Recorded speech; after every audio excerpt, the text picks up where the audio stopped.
हे बघा मी आज साधा झटपट होणारा पुलाव दाखवणार आहे. तर त्यासाठी साहित्य हे रेग्युलर ना माझे ह्याचे तांदूळ आहेत, म्हणजे दावतचे तांदूळ आहेत. तो नेहमी वापरते मी जेवढं ना तेच तांदूळ आहेत. हे बघा ते मी धुवून ठेवले आहेत, आता 10 मिनटं झालीत. आणि त्यासाठी हे 2 पेले घेतले ते, म्हणजे ग्लास आहेत ना माझी छोटीशी, ती 2 ग्लास घेतली आहेत. आणि त्यासाठी साहित्य हे माझ्याकडे सुकवलेले काजूगर होते ना, हे 5-6 काजूगर मी पाण्यात भिजत ठेवले आहेत. आणि हे मटार, नंतर गाजर, हे परसबी आणि फ्लॉवर, असं हे 2 वाटी घेतलेले आहे हे. तर आता मी याची फोडणी करणार. आणि फोडणीसाठी हा कांदा आणि टोमॅटो, 1 कांदा आणि 1 टोमॅटो, आणि बघा शाही बिर्याणी मसाला हा घालणार आहे. आणि आलं लसूणची पेस्ट, बाकी त्यात काहीच घालणार नाही. आपण झटपट केव्हाही आपल्याला वाटलं खाण्याची इच्छा तर आपण ते करू शकतो. तर आता मी ह्याची फोडणी दाखवते तुम्हाला. बघा मी कुकर आहे माझ्याकडे, हा कुकर मी तापत ठेवला आहे. त्याच्यामध्ये थोडं तूप घालते. बघा हे घरात केलेलं तूप आहे. बघा थोडं तेल घालणार आहे आणि त्याच्यामध्ये कांदा टोमॅटो टाकून नंतर भाज्या परतून घेतल्या ना की लगेच आपण त्याच्यामध्ये तांदूळ घालायचे आहेत. 1 चमचा तूप घातलंय, 1 चमचा हे तेल, म्हणजे 2 आपले छोटे 2 टेबलस्पून होईल सगळं, तूपही आणि तेलही. आता चांगलं हे तापू दे. तापलं की आपण ह्याची फोडणी करूया.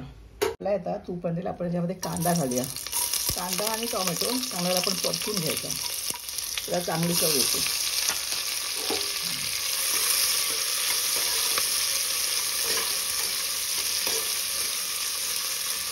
आता ह्याच्यामध्ये आपण 1 चमचाभर आलं लसूणची पेस्ट घालायची.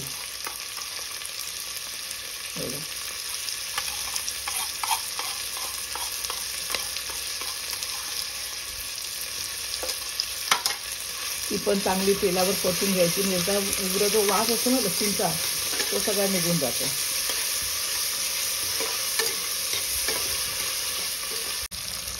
थोडं तिखट व्हायला पाहिजे म्हणून अर्धा चमचाच मी लाल मिरची पावडर घालते. आणि शाही बिर्याणी मसाला पण घालणारच आहोत हा. तर या लाल मिरची पूड. आता शाही बिर्याणी मसाला ह्याच्यामध्ये सगळं तेजपत्ता सगळं गरम सामान असतं, पण हे 2 चमचे मी हा शाही बिर्याणी मसाला घालणार आहे. त्याच्यामध्ये बाकी काही घालण्याची गरज नाही, आपल्याला खडे मसाले वगैरे सगळे ह्याच्यामध्ये असतात. तर 2 चमचे हे घालणार आहे. तर चांगलं परतून घेऊया.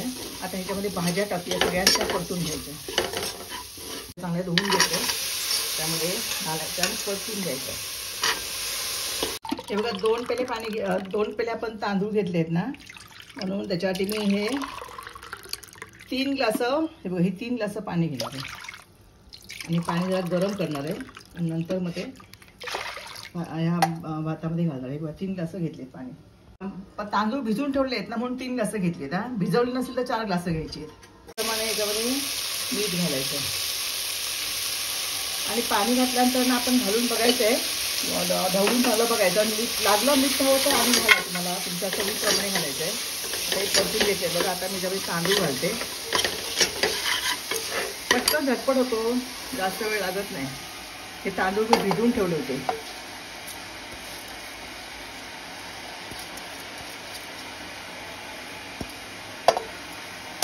चांगले परतवायचे हे तुपामध्ये आणि तेलामध्ये.